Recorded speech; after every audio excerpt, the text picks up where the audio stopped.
dalja e një udhëheqësi prej fisit kahtan.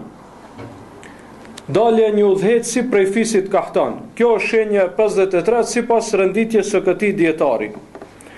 Fisi kahtan janë një fis i madh arab dhe ekzistojnë edhe sot e kësaj dite në gadishullin arabik.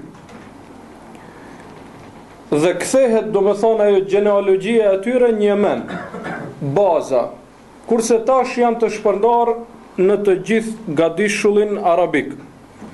Pejgamberi alayhis salam po na bën me dije se para kiametit do të ketë një udhëheqës nga ky fis. Do të ketë një udhëheqës nga ky fis.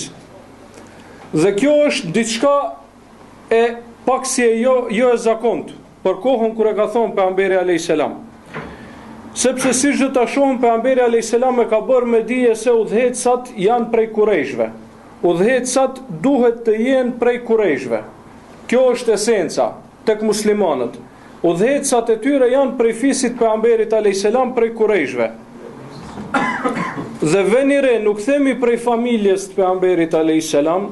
Ehlu suneti nuk e kushtojnë që udhëheqësat jenë prej familjes pejgamberit alayhis salam ashtu siç e kushtojnë shiat.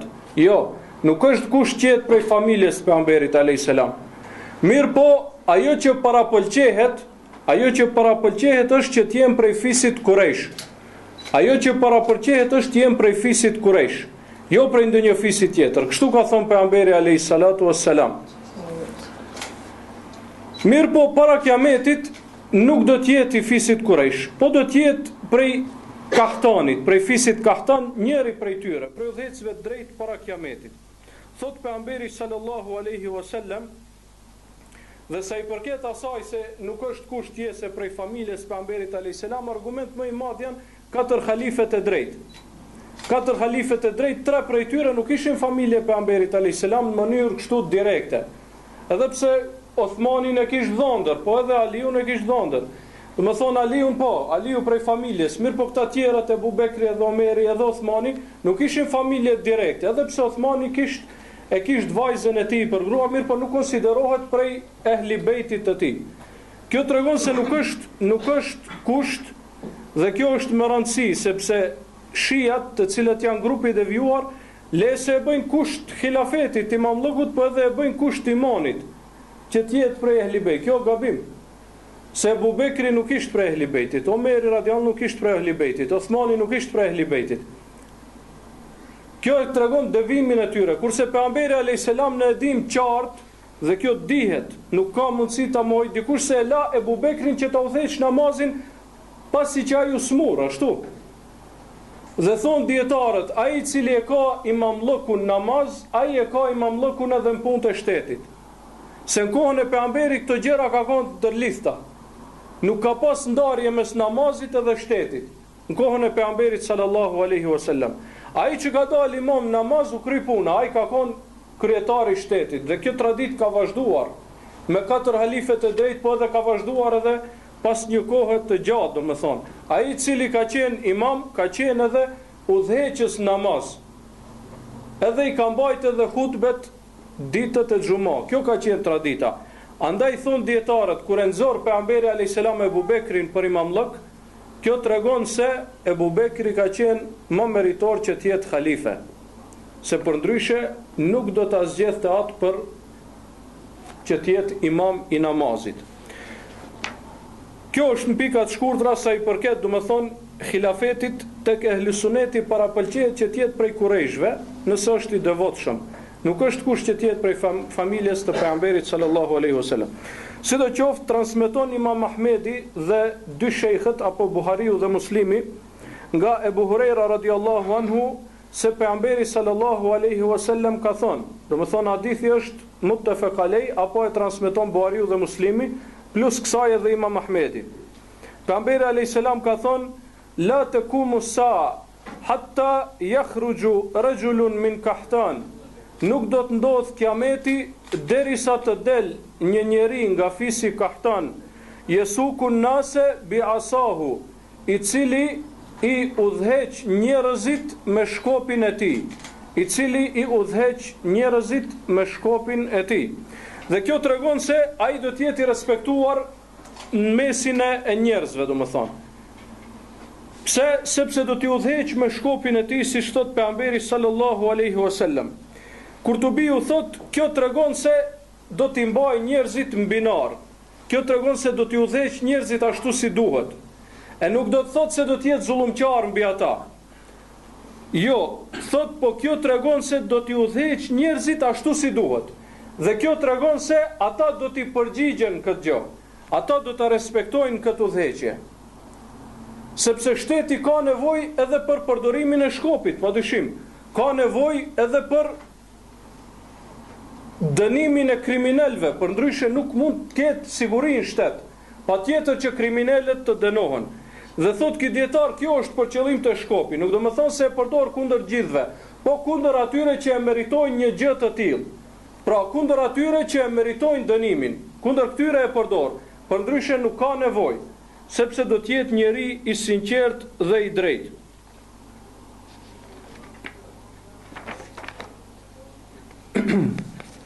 Transmetohet se këtë hadith e kanë transmetuar disa prej sahabëve, pra, dhe kjo qëndron po ashtu në Buhari.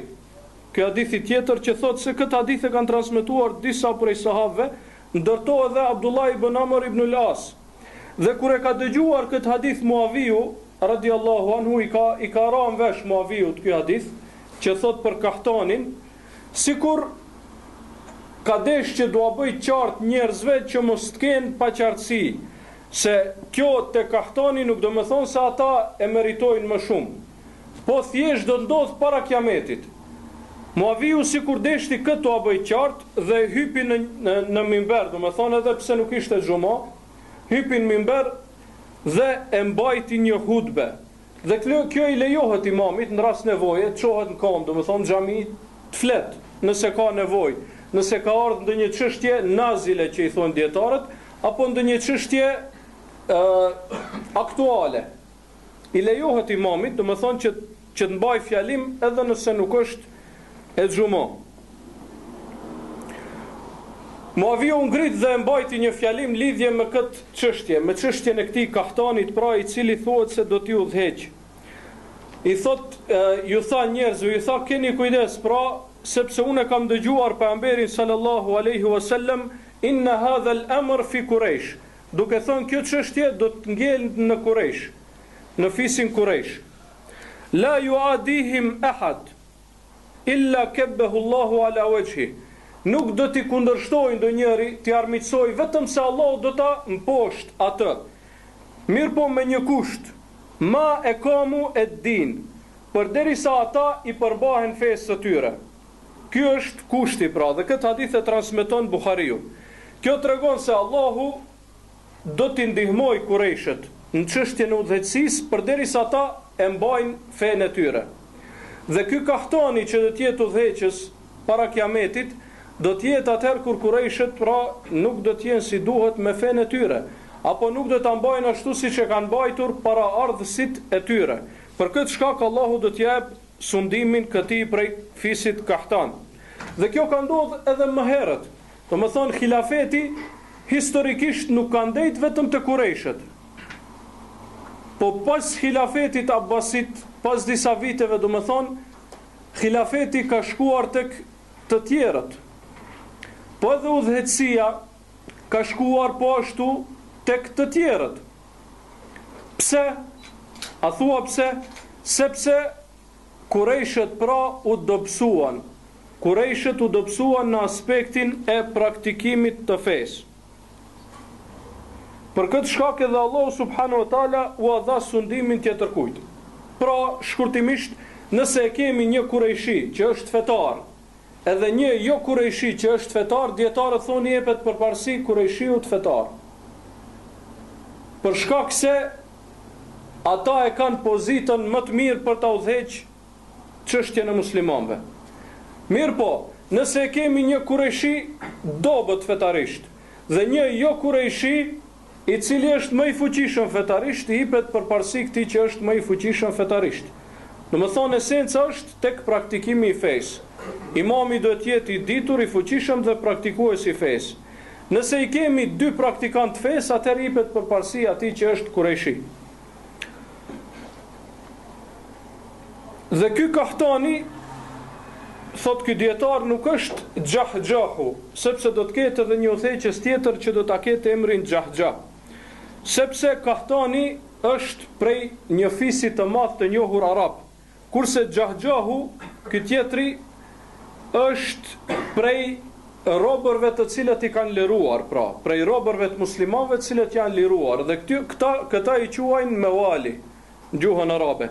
Thot pejgamberi sallallahu alaihi wasallam, la yadhhabu al-laylu wan-nahar, nuk do të zhduket dita dhe nata, do të thonë nuk do të bëhet kiameti, hatta yamlika rajulun min al-mawali, derisa ti bëhet mbret, do të thonë udhëheqës i muslimanëve, një njeri prej ish robërve, pra prej robërve të luftës të cilët janë liruar dhe e kanë pranuar islamin pastaj, i cili quhet Gjahgjah dhe i cili e ka emrin pra Gjahgjah.